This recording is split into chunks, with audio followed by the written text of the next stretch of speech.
I wonder what the talk about Brock Bowers would be. Yeah, Like dude. the best offensive player on 3 national championship teams. Like that guy would have to get some love as being like the greatest player of all time, right? If you win 3 national championships. Yeah, dude, that would have been insane. That might have been like that would probably be the best resume of any non-quarterback in college football history, would it not be? Yeah, I mean, it's just like the GOAT. Like who's won? I mean, there's probably an Alabama player that was on the 09, 11, and 12 teams, that won 3 championships. But like, was he like a go-to guy on all 3 of those teams? That would have probably cemented him as like, maybe, I don't know, maybe this is crazy to say, but maybe it might have made him like the best player of all time without a Heisman.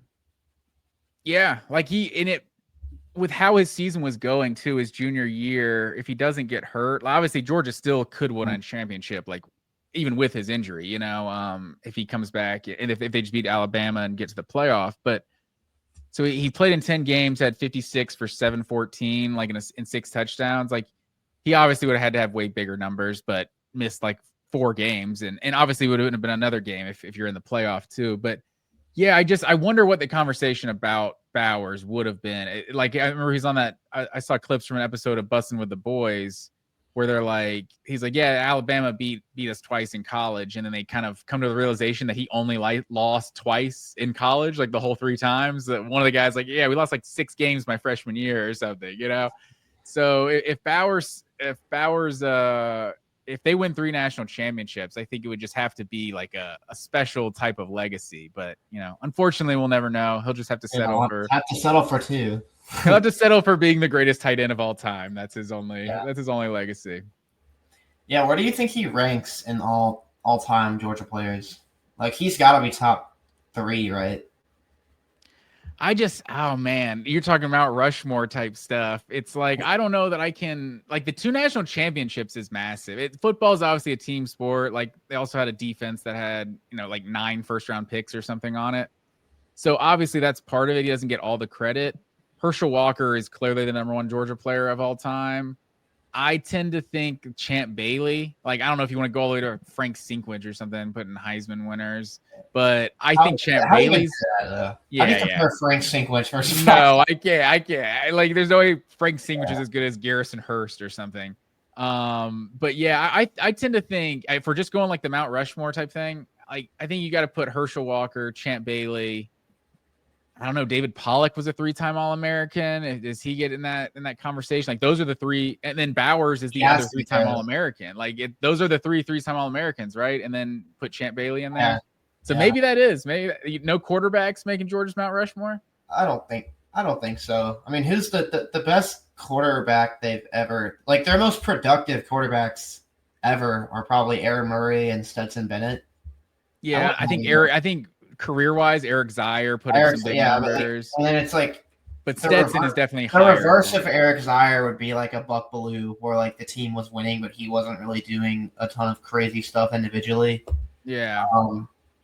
Yeah, I don't know. I don't think I think I think Herschel Walker is number 1, and Brock Bowers is number 2. Maybe that's like such a new age take or whatever, but I really don't think it is. I mean, yeah, Brock Bowers is insane, man. Number 2 is crazy. And it's I mean, we don't have like the stats because of just circumstances in college, but like I don't think I put Bowers ahead of Todd Gurley. Like I think Todd Gurley.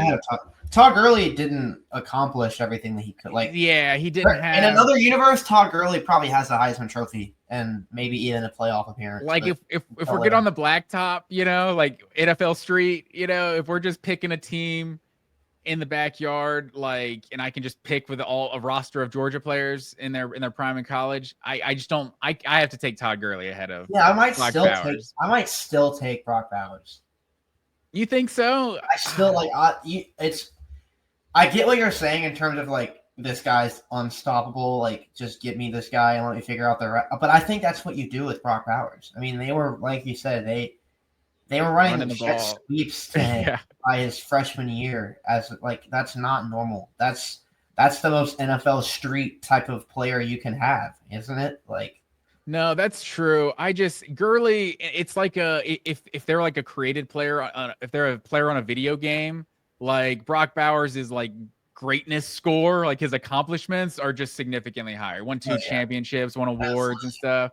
But just like Gurley had the injury that caused him to miss like 3 or 4 games in his sophomore year.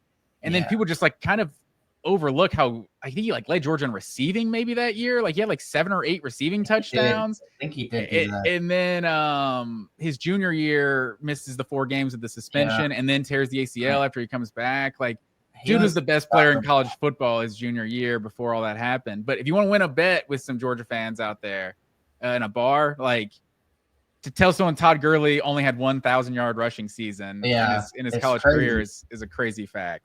It's crazy. I mean, and he would have probably won the Heisman in 2014, but we'll just never know. But yeah, I think he was sitting at like belongs up there, man, in the top 3. Yeah, I think you have to. It's a really tough list. Like truly what they did at Georgia, like how good he was for all 3 of his years. Like Roquan Smith doesn't have that. Like Roquan Smith is an all-time great, but he doesn't have the 3 years of being like a star. Like he's the best defensive player in college football for one of those years. But like Jalen Carter too, like has 2 years where he's kind of a backup, even though he was just a monster. But he's like the best defensive lineman maybe that's ever gone to Georgia. But he can't be on that same list. Richard Seymour just went in the Hall of Fame, right? There's a bunch of them out there. Hines Ward, we're just talking about in the Hall of Fame. So it's a tough list, but yeah, in my heart of hearts, Gurley is on there, but I think you're right. Truly what they accomplished at Georgia. AJ Green kind of had a similar career to Gurley. Yeah. Like he knew exactly how NCAA suspension and everything. I mean, the 4-game suspension his junior year, missed like the 4 or 5 games his sophomore year. Like in his sophomore year, I don't know if you remember that. Like he was getting legit Heisman buzz. He had that game versus Arizona State where he like almost single-handedly won the game and blocked the field goal at the end of the game too. Like, so AJ Green was doing a lot of stuff. AJ Green was one of those dudes. I feel like he was a finished product. Yeah, and he was a finished product as a freshman when he walked into Georgia. He very much it was insane. Yeah, I saw some podcast clip from him like I don't know, like a year ago or something, and I was like, I just realized I've never heard AJ Green talk. Like in however long I've known of him as a person, I was like, I actually this may be the first time I've heard him say words. He plays a position that's very prone to having loud-mouthed guys who are very boisterous and call a lot of attention to themselves. But like AJ Green was like a top 5 receiver on the planet for like a decade, and he never really acted like that. Yeah. And that's why it was just so laughable in 2009. His maybe best highlight of his career, which should have been one of the highlights of his career, was negated. That excessive celebration against LSU. And then LSU comes back and scores. Like, of all the people, like you knew the second they excessive celebration on AJ Green, what? For looking into the crowd after he caught a touchdown and then getting mobbed by his teammates. Oh, the biggest trash. And then I think Georgia had to kick off like from their own, from their own 20 or own 20. Yeah, it's just such trash. AJ Green and Todd Gurley. I never really thought about how similar those dudes' careers were. They really did have very similar trajectories. That's like, honestly, like I think Brock Bowers is like the out. Maybe I'm not. They wouldn't have won back-to-back championships, either of those guys. But in terms of individual production, I feel like Brock Bowers' career is what you get if AJ Green and Todd Gurley didn't have injuries and suspensions messing them up. Brock Bowers is what those guys didn't get to be because he got to play the whole time, except for his. And then Bowers even had the 4. What is that? Just a requirement? You just have to have like 4 games with an ankle injury or something? Yeah, he was. It ended up not being the worst thing for him, but like, I guess that's football just is like that, man. You know how much of a miracle it is if a guy never gets hurt ever.